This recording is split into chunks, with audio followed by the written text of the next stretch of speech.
opportunité qui va s'inscrire désormais dans mon histoire politique.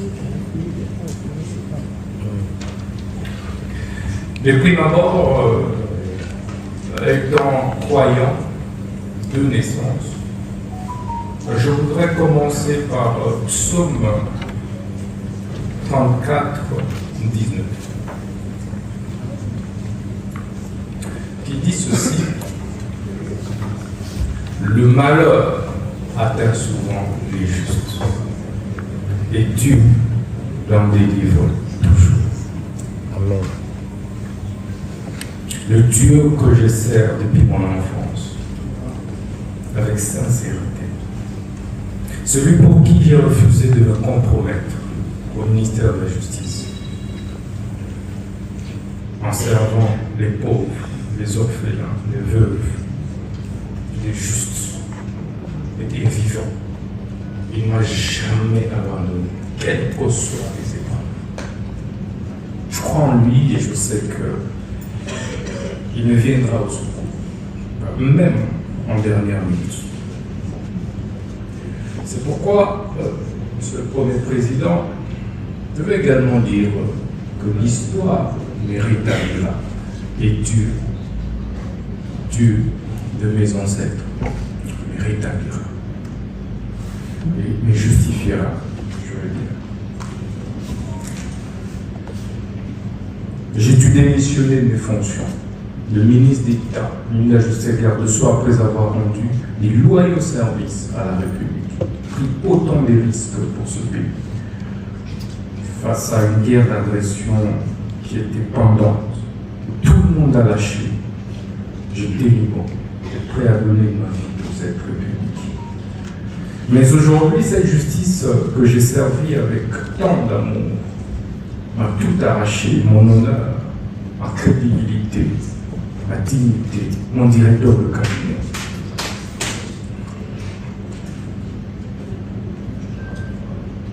Mais il y a un adage, un dicton russe qui dit que ce dont le destin définit le pendu ne se ment pas.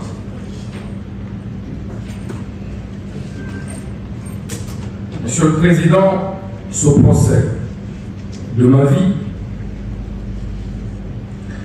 était la dernière preuve que j'attendais pour confirmer que j'étais dans le bon, dans la lutte pour la justice juste et équitable pour tous.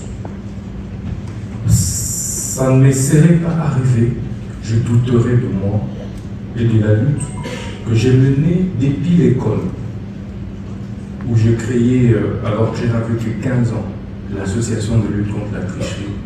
Et à l'université protestante au Congo, j'ai créé l'association de lutte contre les antivaleurs, président des étudiants. Je me suis opposé à toutes les antivaleurs, et de manière farouche, qui m'a fait valu pour la première fois de répondre en deuxième session, alors que j'avais distingué. Et je payais ce prix avec honneur. Au ministère de la Justice, je subis la même injustice. Alors que je voulais faire mon travail correctement, redresser les choses, pour le bien de tous, le bien du pays et des générations futures. C'est pourquoi ce procès est historique. Historique, Monsieur le Premier Président, parce que il me rappelle autant d'autres procès historiques, notamment celui de Patrice Emery Lumumba, dont je suis la réincarnation. En 1956, pratiquement au même âge, il avait été condamné à 1 an d'emprisonnement pour détournement des deniers publics. Mais quelques années plus tard, il sera notre héros national. Ça me fait également penser au procès de Fidel Castro, un de mes idoles, vers les années 51, où il prononça les discours les plus historiques, l'histoire m'en quittera. Quelques années plus tard, il prit le pouvoir et il reste aujourd'hui les héros de Cuba. Ça me fait également penser au procès de Lula da Silva. Et ça, c'est le plus récent. Ancien président brésilien, mais jugé, condamné pour corruption. Et ça, c'est en 2017.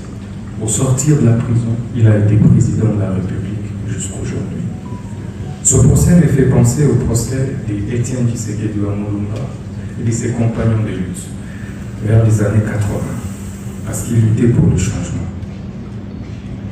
Il a été condamné, mais aujourd'hui, il reste une référence, un modèle, et son fils est président de la République démocratique du Congo. Ce procès, enfin, me fait penser au procès des Mandela. Mandela, vers les années 59, mais exactement 62. En 62, il a été condamné injustement. Et il a fait 27 ans en prison. Il sort de là, président de la République de l'Afrique du Sud.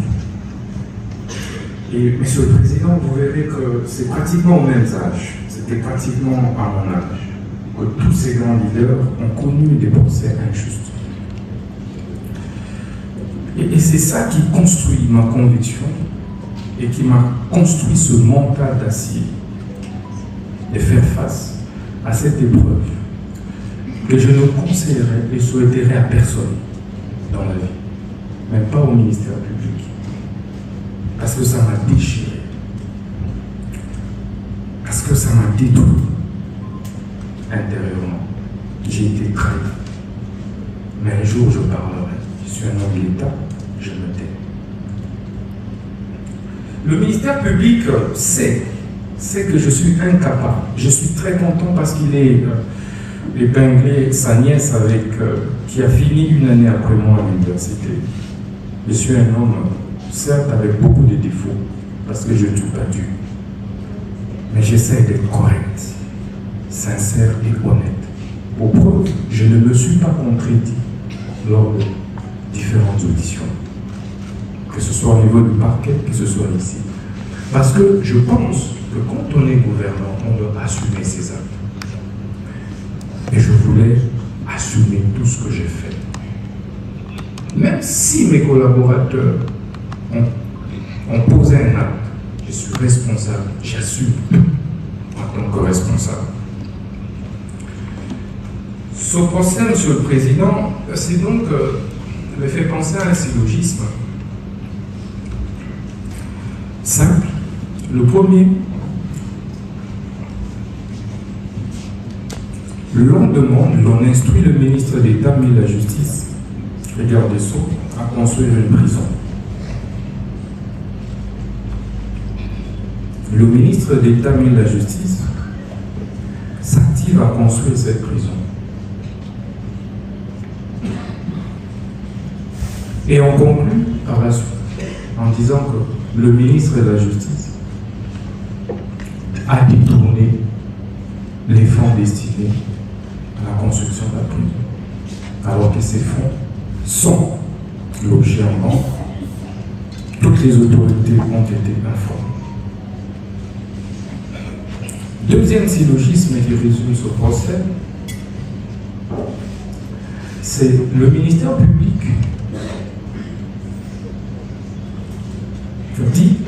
accuse le ministre de la Justice pour détournement des 19 millions qui se trouvent en banque.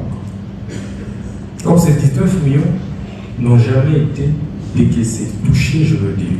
Le ministre de la Justice n'a touché à aucun dollar de ce fonds. Mais dans la conclusion, le ministère public dit le ministre de la Justice a détourné 19 millions.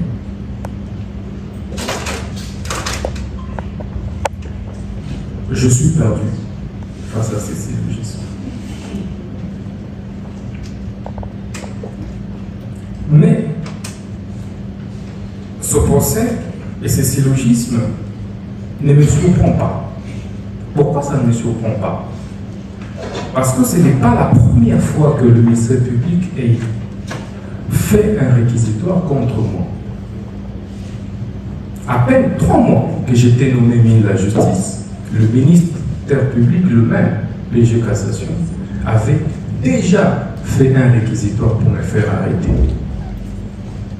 Mais il sait comment cela n'avait pas abouti. 3 mois à peine. Nous sommes au mois de septembre 2024. Je serais surpris de voir un réquisitoire du ministère public pour qu'on arrête le ministre notamment de la Justice. Pour quelle raison? Pour un rapport qui était concocté, dressé à mon insu par les 2 juges que nous avions récusés.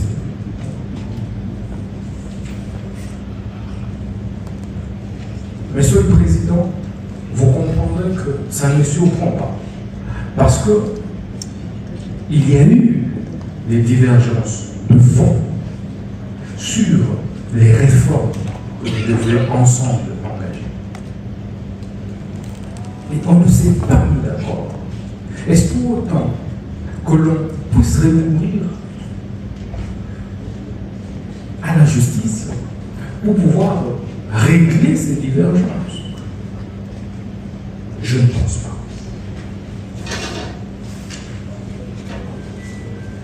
C'est pourquoi je veux dire que ce procès qui m'a été imposé par le ministère public, c'est un procès, comme on dit à Lingala, Yanko. Tout là qui saillit, que puisse sonner tous à ma casse. Président, sur cette terre, avec ma petite expérience de la vie politique, on n'est jamais assez fort éternellement pour l'être toujours. Le temps a un pouvoir réparateur.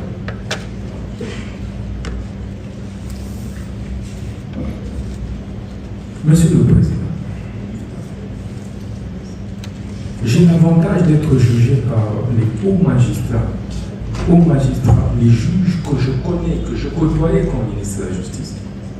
Je connais pratiquement votre moralité. Mais c'est pourquoi, lorsqu'on a recomposé ce siège, nous ne nous sommes pas opposés. Parce que nous connaissons votre capacité à être indépendant.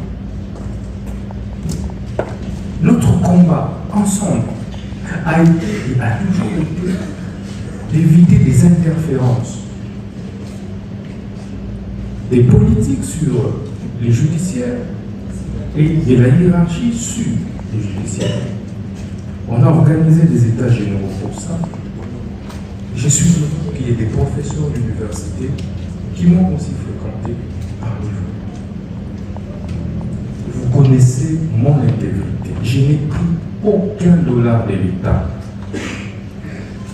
Je n'ai eu aucune intention d'en prendre.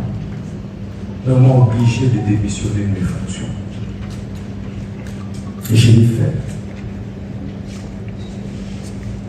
On m'a poussé même à quitter le pays. Et j'ai refusé. Parce que je ne voulais pas ternir l'image de notre justice. Quitter le pays donnerait l'impression que notre justice est politisée.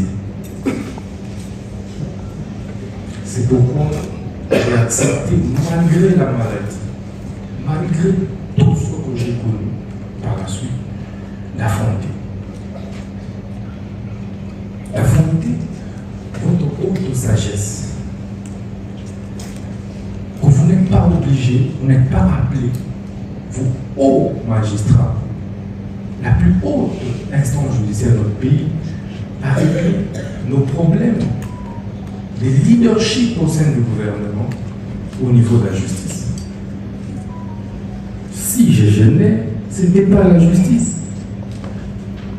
Les remaniements qui venaient de se passer, on pouvait me faire partie par ce remaniement. Mais hélas, on a préféré venir parler vers vous. Et je sais que vous êtes sage. Monsieur le Premier Président, vous êtes un grand professeur d'université que nous connaissons. Et c'est même pourquoi vous avez conduit des mains de maître avec sérénité, avec assurance. Vous nous avez donné des assurances d'une justice juste lors du déroulé